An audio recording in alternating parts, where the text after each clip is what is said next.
আমাদের সবারই প্রশ্ন ছিল নিজের ধর্মকে আমরা কেন ভালোবাসি। আমার প্রশ্ন হচ্ছে আমি কেন খ্রিস্টান ধর্মকে ভালোবাসি। যিশু খ্রিস্টের আদর্শ ও নৈতিকতা পছন্দ করি এবং বিশ্বাস করি। ধর্মীয় ও আধ্যাত্মিকতার পরিচর্যা পাই। খ্রিস্টকে বিশ্বাসের মাধ্যমে পাপ থেকে মুক্তি পাই। জন্মগতভাবে আমি খ্রিস্টান, তাই অভ্যস্ত একতা বা ঐক্যজোট, সহযোগিতা পায়, বৈষম্য নাই, নারী পুরুষ বর্ণ, ধর্মীয় বিধিবিধান বা আইন যৌক্তিক এবং গ্রহণযোগ্য, ক্ষমা করতে শেখায়।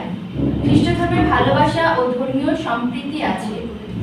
খ্রিস্ট বিশ্বাসীরা একই পরিবার। খ্রিস্টের মাধ্যমে আমরা স্বর্গবাসী হতে পারব। খ্রিস্ট ধর্মে স্বাধীনতা আছে, পারিবারিক চাপ ও চক্ষু লজ্জায় নিজের ভাষায় ধর্মকে জানতে সহজ। ধর্মীয় নিগুড়তত্ত্ব জানতে এবং বুঝতে সুন্দর ব্যবস্থা আছে। বহু বিবাহের সুযোগ নাই, এটার ক্ষেত্রে আইন কঠোরতম আছে।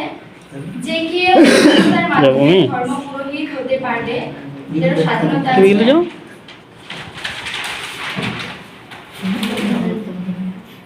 পাপ ক্ষমা বা নিজের পরিবর্তনের জন্য সুযোগ এবং বিধিবিধান আছে। স্বর্গে যাওয়ার নিশ্চয়তা পাইছি বা পাই। সম্পত্তির ক্ষেত্রে নারী পুরুষ সমান অধিকার। এক ঈশ্বর ও নিরাকারে বিশ্বাসী। ধর্মীয় উৎসবে আনন্দ ভাগাভাগির বিষয়টি আছে। এ কারণে আমরা